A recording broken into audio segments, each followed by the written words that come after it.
தேவர்களும் அசுரர்களும் சேர்ந்து ஆயுதங்களுடன் தயாராக இருந்தார்கள். விஷ்ணு அமிர்தத்தை எடுத்து தேவர்களுக்கு கொடுத்தார். அசுரர்களில் ராகு என்ற அசுரன் தேவன் போல் வேடம் அணிந்து அமிர்தத்தை குடித்தான். சூரியனும் சந்திரனும் இதை விஷ்ணுவிடம் சொன்னார்கள். விஷ்ணு தன் சக்ராயுதத்தால் ராகுவின் தலையை வெட்டினார்.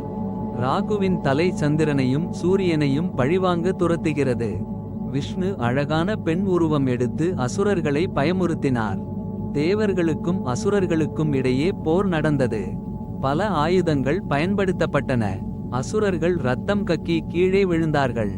போரில் பயங்கரமான சத்தம் கேட்டது. நரனும் நாராயணனும் போருக்கு வந்தார்கள். நரன் வில்லிலிருந்து அம்புகளை எய்தார். விஷ்ணு சக்ராயுதத்தை ஏவினார். சக்ராயுதம் அசுரர்களை கொன்றது. அசுரர்கள் மலைகளை தேவர்கள் மீது எறிந்தார்கள். நரன் அம்புகளால் மலைகளை உடைத்தார். அசுரர்கள் கடலுக்குள் ஒளிந்தார்கள். தேவர்கள் வெற்றி பெற்றார்கள். மேகங்கள் கலைந்து சென்றன. தேவர்கள் அமிர்தத்தை பத்திரமாக வைத்தார்கள். இந்த அமிர்தத்தை இந்திரன் பாதுகாத்தார்.